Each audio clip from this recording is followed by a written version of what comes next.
হ্যাঁ।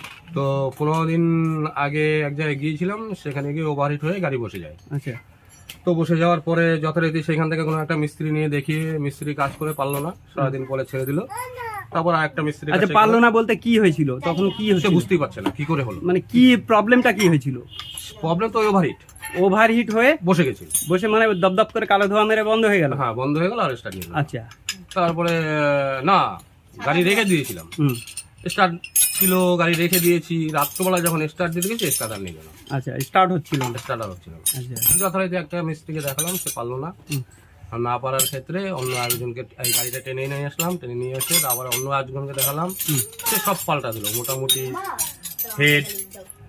হেডে কাজ করালো, পিস্টন, কানেক্টেড, তারপরে লিভার, মোবিল ফিল্টার, আচ্ছা মোবিল পাম্প, আচ্ছা তারপরে যথারীতি যাই লাগে মোটামুটি সবই পাল্টে দিল। আচ্ছা আচ্ছা। কিন্তু ওভারহিট হওয়া বন্ধ হলো না। প্রচন্ড গরম হচ্ছে? হ্যাঁ, ওভারহিট। আচ্ছা, স্টার্টে কি ঠিক ছিল? স্টার্ট ঠিক ছিল। আচ্ছা, এই যে সাদা ধোঁয়া যেটা আসছে, এটা কি আগে আসছিল ওই টাইমে? না, যখন ও করে দিয়েছিল, ওই মিস্ত্রি যখন সব খুলে এগুলো যখন লাগালো, তখন সাদা ধোঁয়া ফার্স্ট আসছিল। তারপরে ও আবার কি করলো, করার পরে সাদা ধোঁয়া বন্ধ হয়ে গেল। কিন্তু ওভারহিট হচ্ছিল, ওই ওভারহিটের কারণেই ইঞ্জিন খোলা। আচ্ছা, মেইন হচ্ছে ওভারহিট। আচ্ছা ঠিক আছে, চলুন তাহলে দেখি আমরা তাহলে কিভাবে কি করা যায়। যাই হোক, ভাই কাজ করছে যতক্ষণ। আপনি যদি এই ভিডিওটা প্রথম দেখে থাকেন তাহলে একটু বুঝতে অসুবিধা হবে, তা যাই হোক আমি ক্লিয়ার করছি, ভিডিওটা দেখতে থাকুন। তা মেনলি ব্যাপারটা হচ্ছে, এই ইঞ্জিনের কথা শুনলেন যে যেহেতু সাদা ধোঁয়া মারছে, মিসফায়ার হচ্ছে, তো যেহেতু এইখানটায় নতুন কানেক্টিং আর পুরনো কানেক্টিংয়ের ব্যাপার আছে, তো এর আগে যে মেকানিক কাজ করেছে সে কিন্তু এই কানেক্টিংটা চেঞ্জ করে দিয়েছে। তো আমি দেখব যে এইখানটায় মিসফায়ারটা আসছে কেন। তো প্রথমত মিসফায়ার আসে, দেখুন পিস্টন যদি টপ লেভেল থেকে ডাউনে থাকে তাহলে কিন্তু মিসফায়ারটা আসে। তা এই বিষয়টা নিয়েই আমি আর কি একটু মানে পরীক্ষা করছি যে কানেক্টিং যেহেতু চেঞ্জ করেছে, পুরনো কানেক্টিং আর নতুন কানেক্টিং এটা কতটা শর্ট আছে বা হাই আছে, এই বিষয়টা আমি একটু ফলো করছি। যাই হোক, এটা দেখতে থাকুন, আমি পরে আরও ক্লিয়ার করছি। তো এই কানেক্টিং সামান্য একটু নতুনটা অবশ্য শর্ট দেখছি। তো যাই হোক, মোটামুটি আমি এই পুরনো কানেক্টিংটাই আমি এখানে ফিটিং করব। তো এই পাশের এটা হচ্ছে পুরনো আর এটা হচ্ছে নতুন, এটা আমি রেখে দিই। তো পুরনোটাই আমি ফিটিং করব।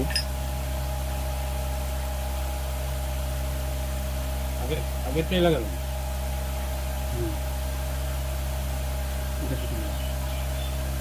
আচ্ছা, ওর পিছন ব্যাক সাইডটা দিয়ে দাও ওনাকে, নতুনটা। এই যে পিন, এটা পিন নেই, পিন ছিল না? না, পিন ছিল না, ওই ব্যাক সাইডটা আগে দিয়ে দাও, নাহলে ভুল হয়ে যাবে। ওটা দেখে নাও কোন টাকা। নিন দাদা, এটা লাগবে আবার পরে, রেখে দেন। বোল্টগুলো দিয়ে দাও, বলগুলো দিয়ে দাও। এটা কি সত্যি ছোট একটু? তো বিষয় হচ্ছে এই ইঞ্জিনটা, ওই ভদ্রলোক কিন্তু বেশ কয়েকদিন ধরে মানে বিপদের মধ্যে রয়েছে, প্রবলেমের মধ্যে। মানে কি, মানে পুরনো যে সিলিন্ডার পিস্টন ছিল সেই সিলিন্ডার পিস্টন অলরেডি একটা মেকানিক দিয়ে চেঞ্জ করিয়ে নিয়েছে, মানে ইঞ্জিনটা ডিস্টার্ব করছিল বলেই খুলেছিল।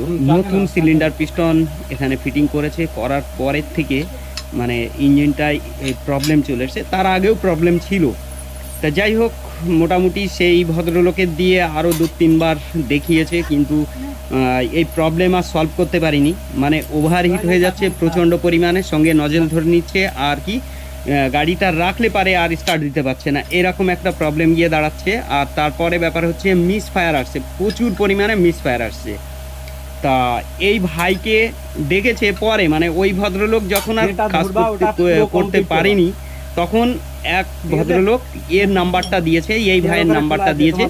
তাই এ কিন্তু এসে আগের দিন এসে কাজ টাজ করেছে, মোটামুটি বেশ 2-3 বার এদিক ওদিক খোলাখুলি কাজ টাজ করেছে, করার পরে কিন্তু কাজটা হয়নি, প্রবলেমটা সলভ করতে পারিনি। তা আমার কাছে ফোন করেছিল, ফোন করার পরে আমি ফোনটা রিসিভ করেছি, করার পরে ও বলছে যে এরকম আমি একটা সমস্যায় পড়ে গেছি, তা আমি এই প্রবলেমটা সলভ করতে পারছি না, তা একটু আপনি যদি বলে দেন তাহলে ভালো হয়। তা আমি জিজ্ঞাসা করলাম যে কি কি করেছে, কি ব্যাপারটা, সব কিছু ডিটেলস জিজ্ঞাসা করলাম। তো ও বলছে যে এর আগে মেকানিক দিয়ে কাজ করিয়েছে, কাজ করানোর পরে সেই প্রবলেমটা সলভ করতে পারিনি, তা আমাকে ডেকে এনেছে। ডাকার পরে আমি এসে কিন্তু আমি এই কাজগুলো করেছি, মানে কি ও আর কি ওই নজেল এলিমেন্ট বা টাইমিং কভার হাবিজাবি এসব জিনিসগুলো খুলেছে, খোলার পরে কিন্তু কাজটা সলভ করতে পারিনি। তখন আমি বললাম যে এক কাজ করো, কে কি খুলেছে না খুলেছে দেখার দরকার নেই, কে কিভাবে কাজ করেছে তার দেখার দরকার নেই, তুমি একদম টোটাল খুলে ফেলো, খুলে ফেলে দেখো তোমার মতো কিভাবে কি করা যায়, তারপরে তুমি চিন্তা ভাবনা করবে, দেখো যে অনেক রকমের প্রবলেম হয়তো বেরিয়ে যাবে সামনে। তা যাই হোক, মোটামুটি তুমি খুলে ফেলো। তা আমার কথা মতো পুরো ইঞ্জিনটাই যাই হোক খুলে ফেলেছে। আর তাছাড়া আমি বলে দিয়েছিলাম যে ওই ক্র্যাঙ্কের পেনিয়াম ফলস আছে নাকি, বা ক্যামশ্যাফট কেমন আছে না আছে, ক্যামশ্যাফটের পেনিয়াম ফলস আছে নাকি, এইগুলো বলেছিলাম। তো সেইগুলো আর কি ফলো করেছে। তো এই ভাই ইঞ্জিনটা খুলে যখন তখন দেখে যে টোটাল পেনিয়ামটাই অ্যাডভান্স মানে রং টাইমিং করা রয়েছে। তাই এই ভাই সেটা আমারে বলছে। দাদা ঝামেলাটার আগে পার করো, তারপর দেখছি। হ্যাঁ, সব কটাই এক ঘাট করে অ্যাডভান্স করা ছিল। তো ওই মেকানিক যখন রোগটাকে ধরতে পারেনি তখন কি করেছে, টোটাল পেনিয়ামটাই একটা করে দাঁত অ্যাডভান্স করেছে, মানে টাইমিং রং করেছে। রং করার পরেও কিন্তু স্টার্ট কিন্তু সঠিকভাবে হচ্ছে না বা মিসফায়ার হচ্ছে। তা অ্যাকচুয়ালি রং টাইমিং করলে পারে ইঞ্জিন তো স্বাভাবিক, সেই জায়গায় তো কোনো দিনও ফিরে আসবে না। তা যাই হোক, প্রবলেমটা সলভ করতে পারিনি। তার জন্য আমি এই ব্যালেন্সারটা আগে ফিটিং করি, তারপরে দেখব টাইমিংটা কিভাবে কি আছে না আছে বা কিভাবে কি করা যায়।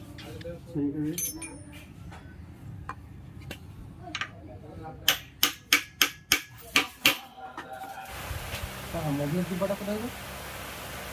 মোবিলের ডিব্বাটা ওইখানেই তো আছে।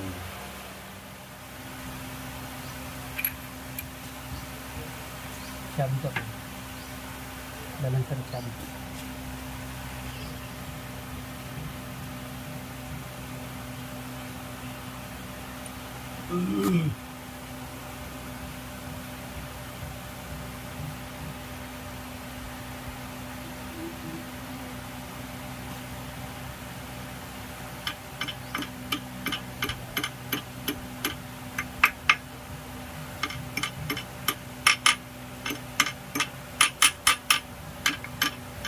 ঠিক আছে, দাঁড়াও এক মিনিট, এদিকে ঘোরাও সামান্য, আর একটু ব্যাস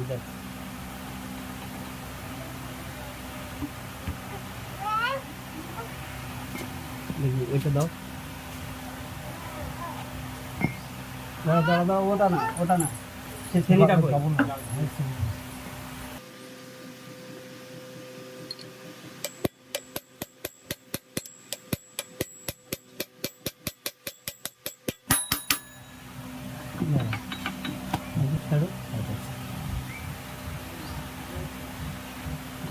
এবার ওই বড় ক্র্যাঙ্কের পেনিয়ামটা, এটা ফলস নেই তো? এটা আগে টাইট করা লাগবে। ওটা কি ফলস আছে? বেশি ফলস নেই, কিন্তু সামান্য কোনো রকম ইয়ে লাগে, কোনো রকম। আর ভিতরটা টাইট, ফুল ভিতরটা টাইট। দাঁড়াও হাতটা ছাড়া।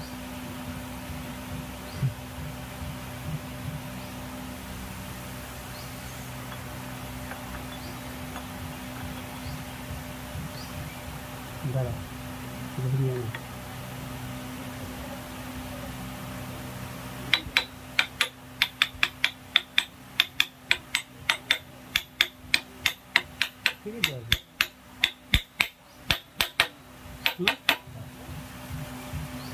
অসম্ভব, তাই দাঁড়াও। এবার ওইটাই নিয়মটা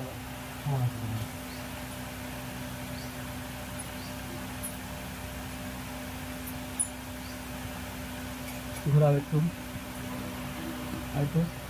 মাথাটা সরাও।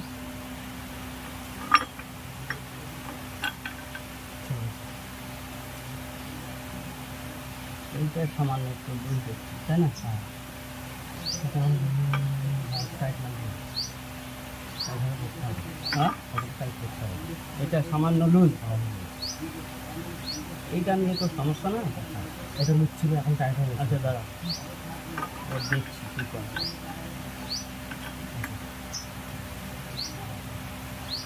এইটা নিয়ে সমস্যা নেই, ঠিক আছে। এর নাকটা কই লাগাও।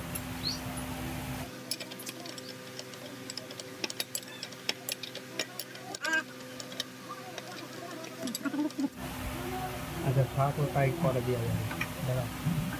তো এই 90 ইঞ্জিনের সবচেয়ে মারাত্মক জায়গা হচ্ছে এই তেল ফায়ার যে রিট আছে, এই রিট যদি কোনো রকম একটু প্লে করে তাহলে কিন্তু এ টাইমিং রং করে দেয়, মানে যেখানে ফায়ারটা দেওয়ার কথা সেখানে দিতে পারে না।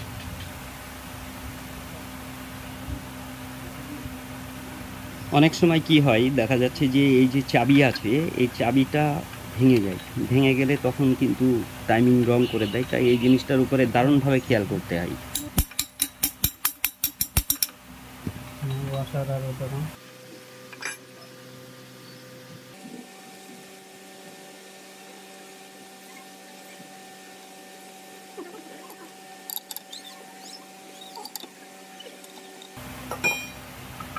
ঠিক আছে, ও ঠিক আছে, ওটুকু টেনিয়ামের ফল। হ্যাঁ এটুকু টেনিয়ামের। আচ্ছা গভর্নরটা দাও, গভর্নরটা লাগিয়ে দাও। ওই একটুখানি চাকাটা একটুখানি ঘোরাও। এইবার টাইমিংটা করার পরে এবার দেখে নিতে হবে ব্যালেন্সারের পজিশন সঠিক জায়গা মতো আসছে নাকি। মানে আমি দেখতে চাচ্ছিলাম যে টাইমিং রং করলো কেন।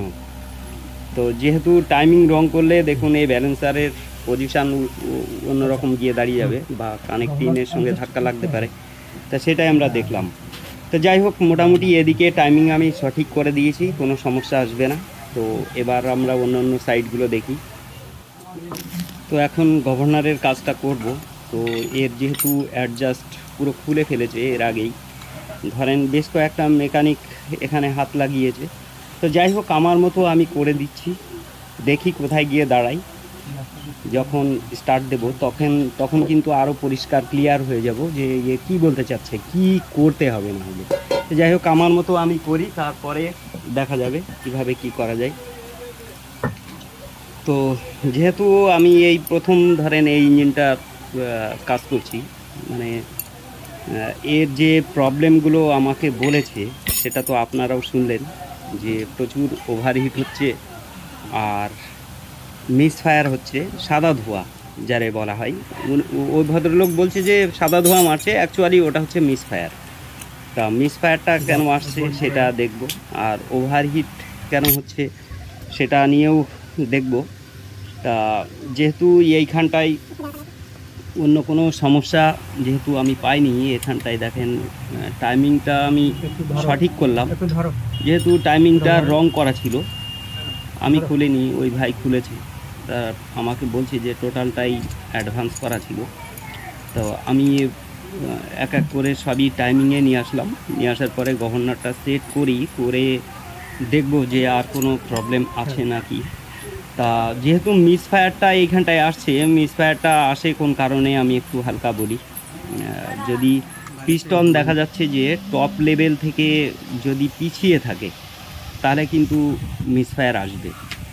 তো এই পিস্টনটা ফিটিং করার পরে দেখব যে এর টপ লেভেল কি বলছে, যার জন্যে আমি কিন্তু কানেক্টিং পুরনোটা নিয়েছি। আপনারা ফলো করেছেন হয়তো, যে পুরনো কানেক্টিংটা নিলাম আর নতুন কানেক্টিংটা আমি রেখে দিয়েছি। তো ওই ভদ্রলোক পুরনো কানেক্টিংটা বাদ দিয়ে রেখে দিয়েছিল আর নতুনটা ফিটিং করেছিল। তা যেহেতু টপ লেভেলটাই হচ্ছে সবচেয়ে গুরুত্বপূর্ণ, এর যা প্রবলেমের কথা বলছি, তা পিস্টনটা ফিটিং করলে পারে তবেই আমি এইখানটায় ক্লিয়ার হব যে এ পিছিয়ে থাকছে নাকি না সামনের জায়গায় ঠিক আছে। তা চলুন আগে ফিটিং করে নিই, তারপরে দেখছি। ক্র্যাঙ্কটা পজিশন হয়নি মানে নাকি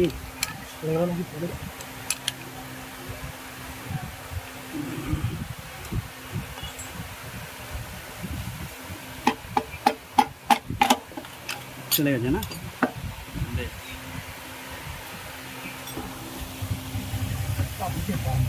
কাবলিং বাজছে না?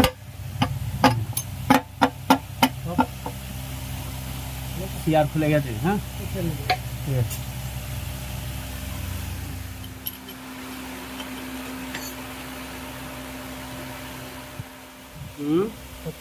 দেখছি, ঘোরাও আরো এপাশে সামনে সামনে সামনে। হ্যাঁ ব্যাস ব্যাস ব্যাস ব্যাস ব্যাস, বেশি হয়ে গেল। উল্টো দিকে উল্টো দিকে উল্টো দিকে। এখানে পিস্টন দেখুন সিলিন্ডারের টপ লেভেল থেকে একটু পিছিয়েই থাকছে, একটা রিং দিলে তবেই বোঝা যাবে ভালো করে। তো চলুন একটা রিং দিই, দিলে পারে বুঝতে পারবো।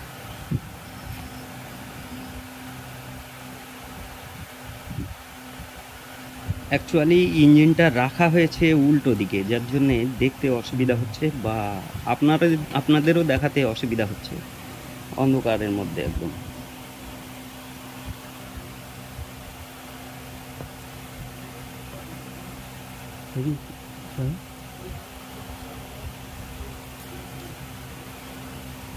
এই যে রিংটা বেরিয়ে যাবে, হ্যাঁ এটা বেরিয়ে যাবে, আর সেই জিনিসটাই আটকে রয়েছে। তার মানে এইখানটা পিস্টন অনেকটা ডাউনে হয়ে গেছে। অ্যাকচুয়ালি মোবিল রিং খুব তাড়াতাড়ি বেরিয়ে যায়, এটা প্লেন রিং, কোনো রিং দিলে পারে এটা এতটা আটকায় না। তা যেহেতু পিস্টনটা অনেকটাই ডাউন দেখছি এইখানটায় মিস ফায়ার আসাটাই স্বাভাবিক। এই হচ্ছে কেস।